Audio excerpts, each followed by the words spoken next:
del lado de los grupos armados, ¿no?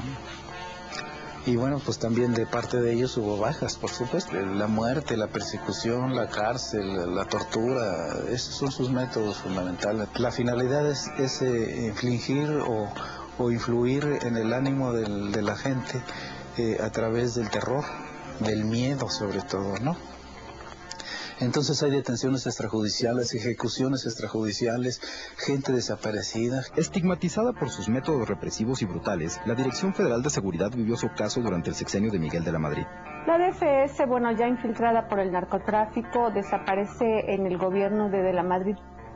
Más tarde, lo que fue DFS, lo que fue IPS, se fusiona y da lugar al DICEN, y luego al CISEN que hoy tenemos.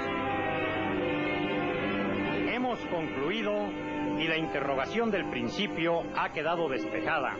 Así es la Dirección Federal de Seguridad, así son sus agentes, jefes y funcionarios, así servimos a México y a sus instituciones.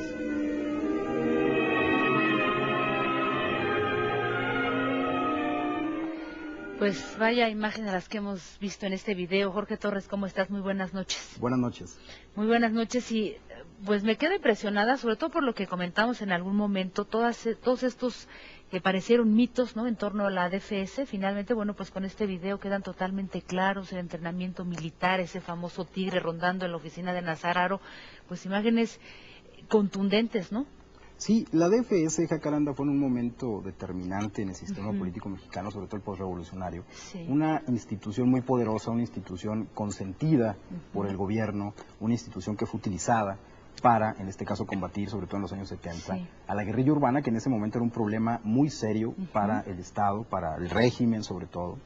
Y lo que hace la DFS es iniciar desde los años 60, desde mediados de los años 60, con programas secretos incluso, tratando de infiltrar a estos grupos que en ese momento estaban apenas gestándose, y va evolucionando conforme avanzan los años, hasta que realmente los logran infiltrar y logran penetrarlos, y entonces viene una política muy fuerte, una política brutal de represión, que es lo que hemos estado escuchando y viendo en la prensa, sobre todo hace algunos años que la Fiscalía Especial estuvo vigente.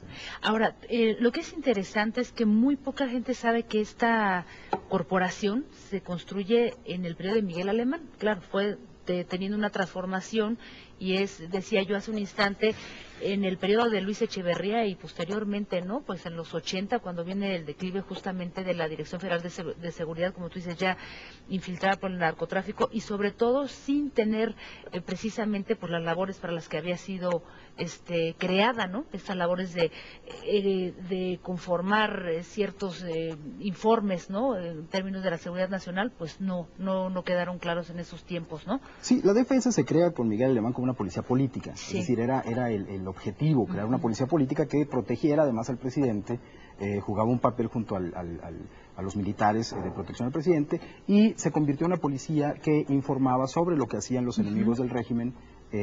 Posteriormente, a mediados de los 60, sobre todo, cuando los grupos armados empiezan a gestarse en el país, las órdenes presidenciales, las órdenes desde la Secretaría de Gobernación o de la Presidencia, pues fueron empezar a infiltrar a los grupos, tratar de ubicar quiénes eran estos grupos.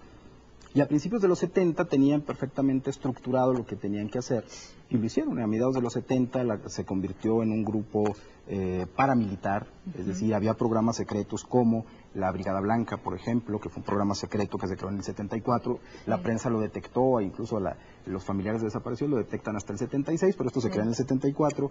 Había un programa también secreto que era un grupo de agentes que se llamaba el C-047, que estaba dedicado exclusivamente desde el 65 a ubicar a grupos subversivos, y es en el 77 más o menos, en 76-77, cuando se radicaliza los grupos secretos de la DFS, en este caso la Brigada Blanca, y empieza una política ya de desaparición o de aniquilamiento de los grupos armados. Hay evidencias, y bueno, aquí hay un abuso excesivo de la fuerza, con el conocimiento evidentemente de Presidencia, con el conocimiento de Secretaría de Gobernación, y es donde el declive de la Dirección Federal de Seguridad, en ese momento era una corporación fuerte, una corporación sumamente poderosa, y el declive viene mucho tiempo después, en los 80s, a partir del 82, cuando sale Nazar Haro de la Dirección Federal de Seguridad, José Antonio Zorrilla asume la Dirección Federal de